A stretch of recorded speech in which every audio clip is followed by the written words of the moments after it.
درنو لیدونکو پټان افغان مو په پښتو کمپیوټري زده کړو خپرونه کې هر کله کوم هیله امید لرم چې روغ او جوړ اوسئ. درنو دوستانو تاسو په یوټیوب باندې ډېرې داسې ویډیوګانې لیدلې وي چې څنګه کولی شو خپل فلش یا یو اس بي چې دی هغه بوټیبل وینډوز 7 په هغه کې ځای پر ځای کړو یا دا چې خپل فلش څنګه کولی شو په خپل فلش کې وینډوز 7 انسټال کړو تر څو له هغه نه بیا موږ وروسته په کمپیوټر کې استفاده وکړو کمپیوټر ته وینډوز 7 انسټالیشن وکړو. بېلابېلې طریقې وي خو نن زه تاسو سره یو اسانه او ډېره ساده او بسیطه طریقه شریکوم چې تاسې ټول کولی شئ له هغې نه استفاده وکړئ. ښه دې دپاره راځو یو 8 GB فلش ته اړتیا ده، یو وینډوز سیډي ته اړتیا ده چې ما سره دلته دواړه دي. لومړی راځو په خپل فلش باندې رایټ کلیک کوم او فارمټ آپشن ته راځو.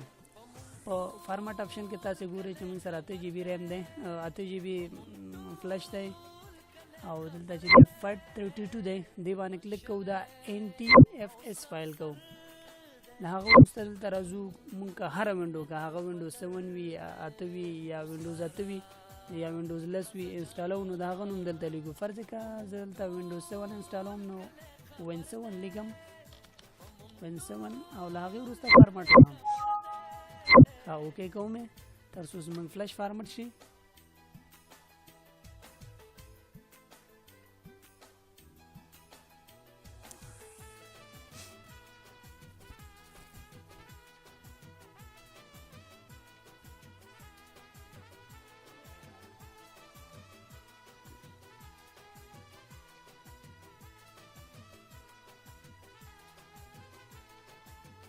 فارمټ یو څه بر په وخت په بر کې نیسي نو که چېرته ستاسو کمپیوټر مصروفه نه اوسي شاید دا ډېر زر فارمټ کړي. ښه فارمټ پوره شو، له هغې وروسته کلوز کوو. راځو وینډوز 7 ته دا اوپن کوو. ښه دلته یو کلیک کوو، کنټرول ای وهو، له هغه وروسته کنټرول سی یا رایټ کلیک کوو کاپي آپشن وهو. راځو خپل فلش ته فلش اوپن کوو، د فلش دننه دغه د وینډوز 7 فایلونه پیسټ کوو. انتظار وباسو تر څو دغه کاپي چې دی زموږ فلش ته داخله شي. له هغې وروسته موږ کولی شو له وینډوز 7 نه لکه د یو وینډوز له خپل فلش نه لکه د وینډوز 7 په شکل استفاده وکړو. نو چون دغه پروسیجر د کاپي چې دی ډېر وخت نیسي تر هغې زه خپله ویډیو دلته پیوز کوم او له هغې وروسته چې کله تکمیل شي ستاسې په خدمت کې حاضرېږم. هیله ده چې عذر مې ومنئ. درنو لیدونکو زموږ ویډیو تقریبا زموږ کاپي نږدې کېدو کې ده، نو په دې خاطر ویډیو د دویم ځل لپاره ریزوم کړله. اوس به وګورو چې زموږ کوم فایلونه چې د وینډوز کې سټ نه یا ډي وي ډي نه کاپي کړي وو هغه مو فلش کې ځای پر ځای کړه. موږ ګورو چې په دې سره څنګه زموږ فلش بوټیبل وینډوز 7 کېږي یا دا چې په دې سره څنګه کېدلی شي چې موږ په خپل فلش کې له ځانه سره وینډو ولرو. نو د دې فایلونو د کاپي کېدو پورې انتظار وباسو. له هغه وروسته ګورو چې زموږ فلش ته دغه فایلونه کاپي شي آیا له هغه نه موږ استفاده کولی شو د وینډوز 7 په هغې په توګه یا نه.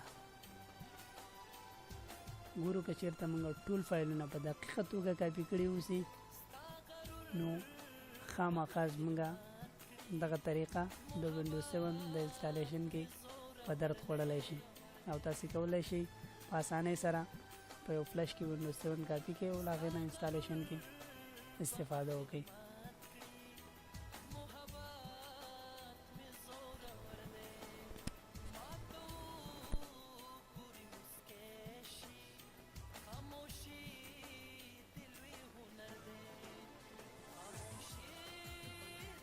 دغه د وینډوز د کیسټې د فایلونو کاپي کول فلش ته تقریبا 15 دقیقو نه نیولې تر 20 دقیقو پورې موده په بر کې نیسي.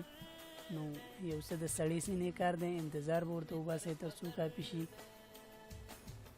او کله چې دا کاپي شي نو له هغې وروسته تاسې کولی شئ له خپل فلش نه د وینډوز 7 په توګه استفاده وکړئ او په خپل کمپیوټر کې له هغې نه انسټالیشن او پارټیشن وکړئ.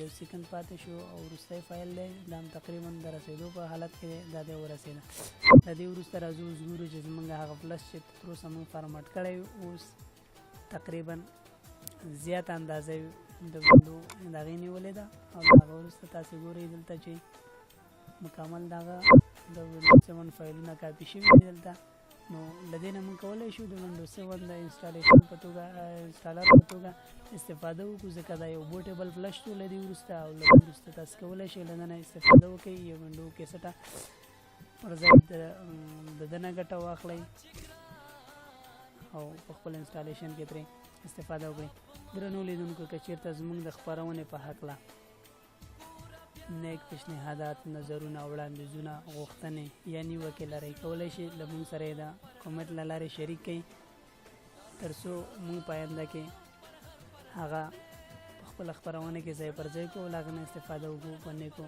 نظرونو په هیله